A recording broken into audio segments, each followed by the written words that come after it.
Dear students, this is Praveen Kumar Agarwal from Management Department. Welcomes you in my today's lecture of Managerial Economics. In today's lecture, we will discuss upon the concept of steps in pricing.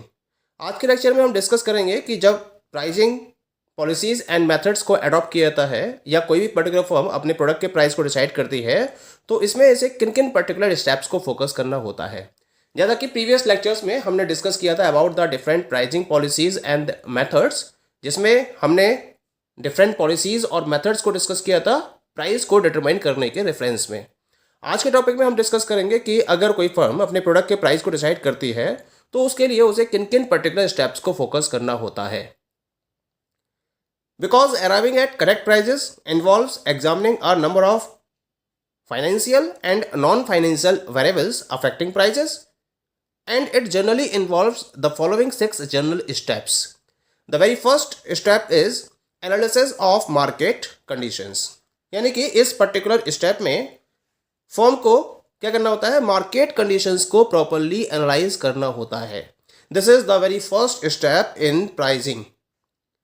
This is the most important aspect of which is understanding the relationship between price and demand. यानी कि अगर हम जब market conditions की बात करेंगे तो इसमें सबसे इंपॉर्टेंट पॉइंट रहता है, सबसे इंपॉर्टेंट एस्पेक्ट रहता है प्राइस और डिमांड के रिलेशनशिप को प्रॉपरली स्टडी करना। क्यों, क्या होता है कि कुछ पर्टिकुलर केसेस की अगर बात करें तो वहाँ जो डिमांड होती है वो इलास्टिक होती है, यानी कि अगर हम पर्टिकुलर प्रोडक्ट के प्राइस में थोड़ा सा भी चेंज करते हैं तो क्वांटिटी डिमांडेड में चेंज ज़्यादा होता है, उसकी रिस्पॉन्सिवनेस हाई होती है। जबकि कुछ केसेस में क्या होती है, ये इनइलास्टिक होती है, यानी कि अगर हम प्राइस में बहुत ज़्यादा चेंज करते भी हैं तो डिमांड पर इसका बहुत ज़्यादा इफेक्ट नहीं पड़ता है। तो सबसे पहले तो आपको ये देखना होगा कि जिस पर्टिकुलर प्रोडक्ट को आप मार्केट में अवेलेबल करा रहे हो उसके रेफरेंस में डिमांड इलास्टिक है या इनइलास्टिक है, क्योंकि प्राइस पैटर्न पर इसका एक बहुत बड़ा इफेक्ट रहता है और इसी को ध्यान में रखते हुए आप अपने प्राइसिंग मेथड्स को डिसाइड करते हो। Okay, so this is the very first point. अब हम जब मार्केट कंडीशंस की बात करते हैं, मार्केट एनालिसिस की बात करते हैं, तो इसके लिए हमें कुछ पर्टिकुलर पॉइंट्स को एनालाइज करना होता है। क्या क्या है वो पर्टिकुलर पॉइंट्स जो हमें एनालाइज करने होते हैं इसके रेफरेंस में। The very first is the identify the target customer segments and draw up their profile.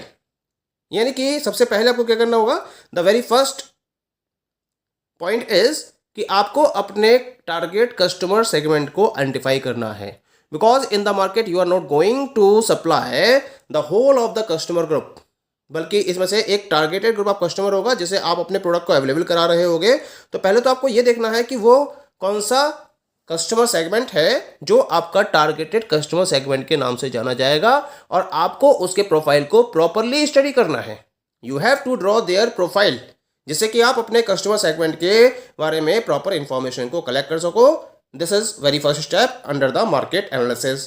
Second step में क्या करोगे, इसके बाद आप है ना, decide the market position and price image that the firm desires for the brand. यानी कि आप अपने मार्केट पोजीशन को डिसाइड करोगे कि मार्केट में आप अपनी किस पोजीशन को मेंटेन करना चाहते हो, अपनी क्या प्राइस इमेज कस्टमर्स के बीच में बनाना चाहते हो और जिसके बेसिस पर आप किस पर्टिकुलर ब्रांड को फोकस करना चाहते हो। यानी कि अपनी ब्रांड इमेज के रेफरेंस में यहाँ आपको डिसीजन लेना होता है।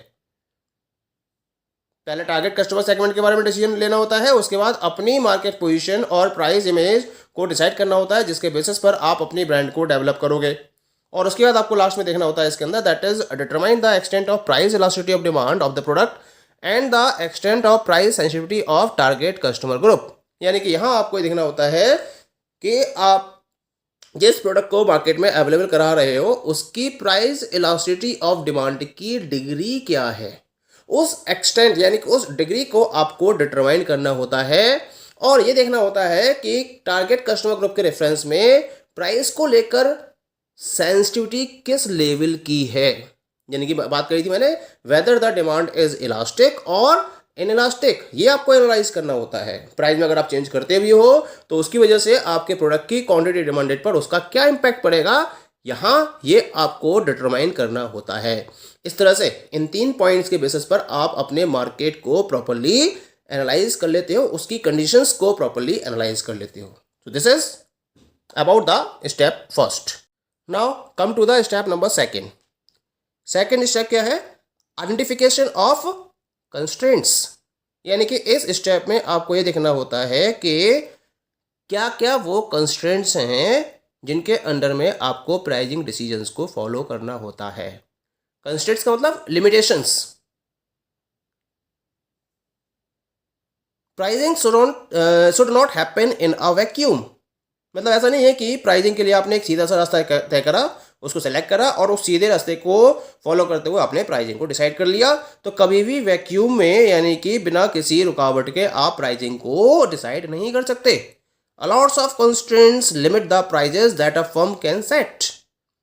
अगर ऐसा होता तो फर्म क्या करती, जो उसका मन होता उसके हिसाब से अपने प्रोडक्ट के प्राइस को डिसाइड कर लेती। लेकिन बहुत सारे कंस्ट्रेंट्स अवेलेबल होते हैं मार्केट के अंदर। उन सारे कंस्ट्रेंट्स को ध्यान में रखते हुए फर्म को अपने प्रोडक्ट के प्राइस की लिमिट को सेट करना पड़ता है और उस लिमिट से आगे वो अपने प्रोडक्ट के प्राइस को इंक्रीज नहीं कर सकती। तो वो क्या क्या कंस्ट्रेंट्स हैं जिसके रेफरेंस में एक पर्टिकुलर ऑर्गेनाइजेशन को अपने प्राइसिंग को डिसाइड करना होता है। तो इसमें मैंने कुछ कंस्ट्रेंट्स रिप्रेजेंट किए हैं। The very first constraint is production cost that set lower limits for price.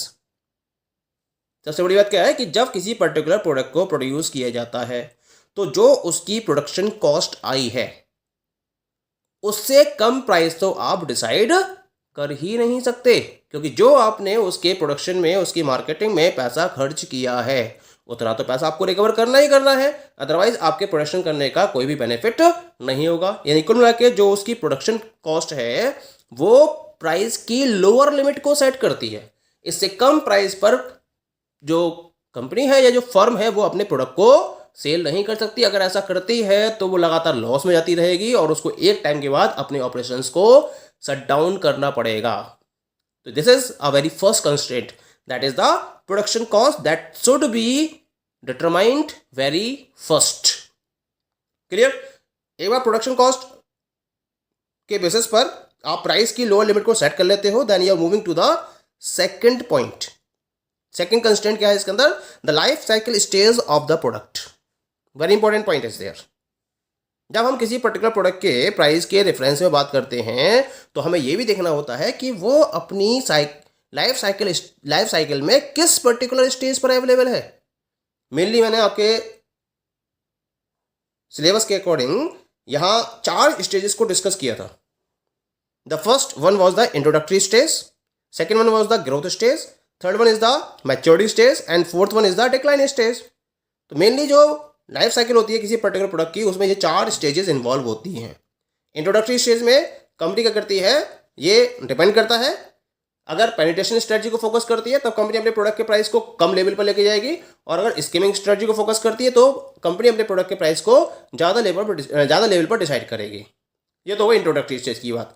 जब ग्रोथ स्टेज की बात आती है तो ग्रोथ स्टेज में लगातार प्रोडक्ट ग्रोथ करता रहता है और ग्रोथ करने की वजह से यहाँ अपने प्रोडक्ट के प्राइस को फर्म इंक्रीज करना स्टार्ट करती है, जिससे कि प्रीवियस में उसने जो भी एक्सपेंसेस बियर किए हैं, जो भी लॉस रहा है, उसको वो ग्रोथ स्टेज में रिकवर कर लेती है और प्रॉफिट कंडीशन में आने स्टार्ट हो जाती है। उसकी डिमांड होती है मार्केट में तो प्राइस को बढ़ाने का वो रिस्क ले सकती है। मैच्योरिटी में वो अपने प्रोडक्ट के प्राइस को स्टेबल कर देती है, उसमें बहुत ज़्यादा चेंजेस नहीं करती है। और जब डिक्लाइन स्टेज में होता है तो प्रोडक्ट के प्राइस को क्या करना पड़ता है, उसे कम करना पड़ता है। तो यहाँ जब प्रोडक्ट के प्राइस को आप डिसाइड कर रहे हो, सेट कर रहे हो, तो आपको ये देखना है whether your product is in the introductory stage और it is in the growth stage और it is in the maturity stage और it is in the decline stage, और उसके अकॉर्डिंग आप अपने प्रोडक्ट के प्राइस को सेट करोगे। सेकंड कंस्ट्रेंट क्लियर हो गया। अब हम बात करते हैं about the third constraint. Third constraint क्या है? That is the competitors price that set upper limit on price. ये है कॉम्पिटिटर का प्राइस, यानी कि मार्केट में जितने भी कॉम्पिटिटर्स हैं आपके, जो आपके सिमिलर प्रोडक्ट को सेल कर रहे हैं, वो किस पर्टिकुलर प्राइस पर प्रोडक्ट को सेल कर रहे हैं, ये भी आपको कंसीडर करना होता है।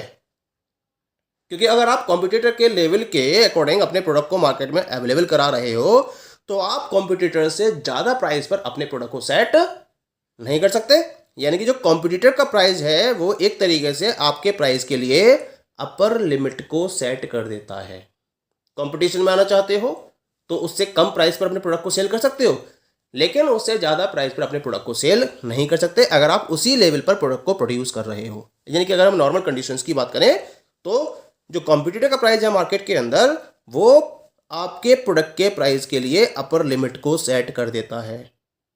पॉइंट क्लियर हो गया। और लास्ट में आते हैं अदर एनवायरमेंटल फैक्टर्स। बहुत सारे एनवायरमेंटल फैक्टर्स रहते हैं, इकोनॉमिक फैक्टर्स हैं, गवर्नमेंट रूल्स एंड रेगुलेशंस हैं, लीगल एस्पेक्ट्स हैं, और भी बहुत सारे फैक्टर्स रहते हैं जिनको ध्यान में रखते हुए आपको अपने प्रोडक्ट के प्राइस को सेट करना होता है। तो ये सारे कंस्ट्रेंट्स होते हैं और इनको आप इग्नोर नहीं कर सकते जब आप प्रोडक्ट के प्राइस को डिसाइड करते हो। यहाँ तक पॉइंट क्लियर हो गया। सेकंड स्टेप में कंस्ट्रेंट्स को आइडेंटिफाई करने के बाद you are moving towards the step number third, and step number third is about the establishment of objective.